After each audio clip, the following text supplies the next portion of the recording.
maupod ang persuade yun nato igsoon nga magtukod og simbahan dito. So naa natay daan ng mga nanay ready ng mga members, mga katawan nga naghulat kanos na matukod ang atong church diya sa Tibalcog Santo Tomas. Naa natay Peter Raquel sa Tibalcog Sintro Santo Tomas magigsunan. This year ako ang prayer sa Ginoo before kaning tuig mahuman. Glory to God. So we need more pastors and leaders para to send. Pastor Dennis, o pakawali? Praise God. Pastor Dennis, napas Manila, pangkiksunan. So ato ang i-pray po si Pastor Dennis. Glory to God. Next announcement nato is, kaya mo kalimot ha, ang itsigar nato, 25 sa hapon, magsugod pahuman sa 26 po sa hapon. That is Friday and Saturday. Mang-imbitar tag mga kala katong pagin kadungog sa ebanghelyo, no? Pagin kadungog ato silang invite na ni tungod kay kini nga tayong kasagaran, no? Dinhi mga igsuon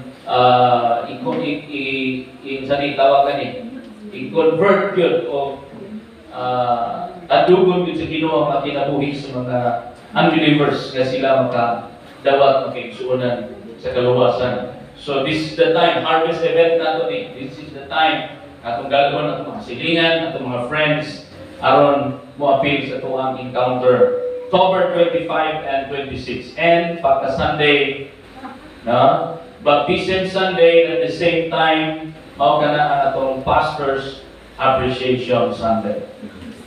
And pagka December 29 will be our Thanksgiving Day.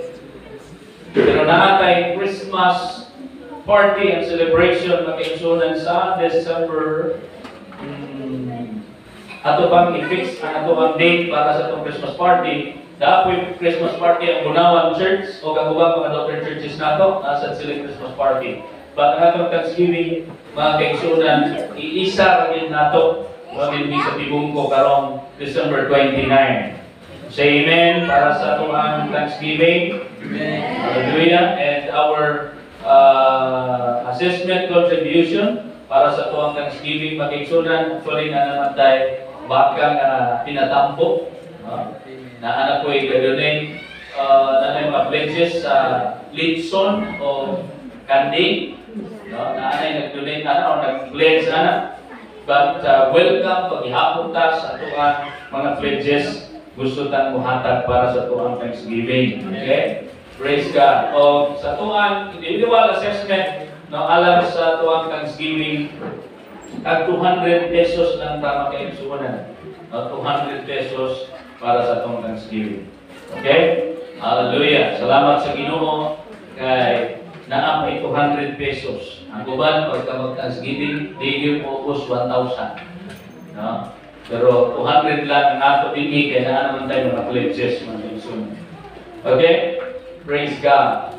Every first Sunday, Family Sunday, that's why encourage ang tanan magdala sa itong mga baon, mag-fellowship ta din is pagpangaon every first Sunday. And every first Sunday po, afternoon is youth night. No?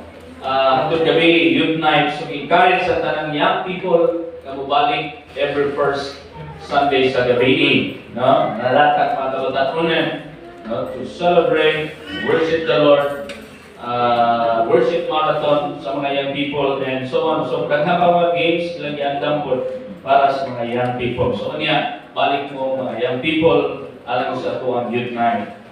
And tungod kay coming naman ang atong EGR this month, so after this Sunday, next Sunday, magsugod na atong Night of Fire every Sunday sa gabi.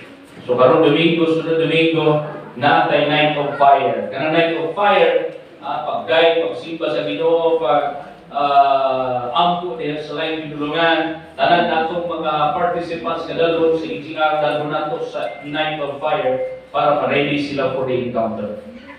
Klaro ba itong mga announcement and so on? Amen? Praise God. Salamat sa Diyos sa iyang pagkamaayo. This is our dito na to katong ministry bulo ka to dili nga tuig before mabot na atong Thanksgiving, no? Kani EGR man nga to ang katapusan activities nini nga tuig pag-aksyonan before atong Thanksgiving. So atong na fokusan, hallelujah, aron daghan tag madala akalag yes, kay nindot kay mag-Thanksgiving ta na naatay mag-present ng mga kalag bago magkalag ng mabaptize mga kaigsunan. Excited ba na? Say amen if you are excited. Amen. Salamat sa Ginoo. Okay, let's go to the word. Liyo to say.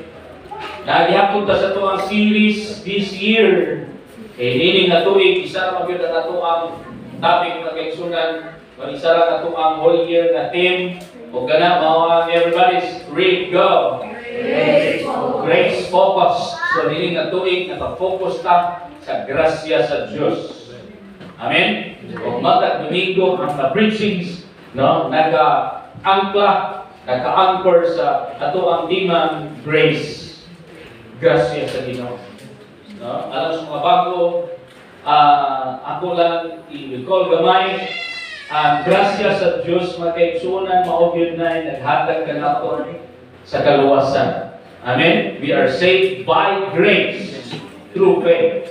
Wala ang grasya sa Ginoo, wala ta maluwas. Gamay naman ang amin. Amen. Amen. We are saved by grace through faith. No? Dili na ito balihon nga mamikamot ta o pagkabuutan aron maluwas. No? Na work, good work, maayong trabaho, maayong paginabuhi, maayong buhat para maluwas. Dili na ito balihon. We are saved by grace through faith. We are saved to do good work. Wala kang muhimo good work to be saved. But we are saved to do good work. Say amen. Dili na ito na isulti, I am saved to do good. Gusto na ito pagsulti yung pusa na I am saved to do good. Praise God. Dili kayo buhatan maayo para maluwas. Bisa kung saan yung buhat ng maayo, bisa kung saan yung pagpalikamot, kung wala ang grasya ni Jesus sa itong ginabuhi, wala tayo kaluwasan. So that's foundation, fundamental pag-aigsunan truth. We are saved by grace through faith, and we are saved to do good. Amen. So this Sunday, ato ang topic ilalom sa itong theme, grace focus. Karong Domingo ha, ato ang topic pag-aigsunan, the theme, go, everybody, read. Klaro na niya? Klaro na niya?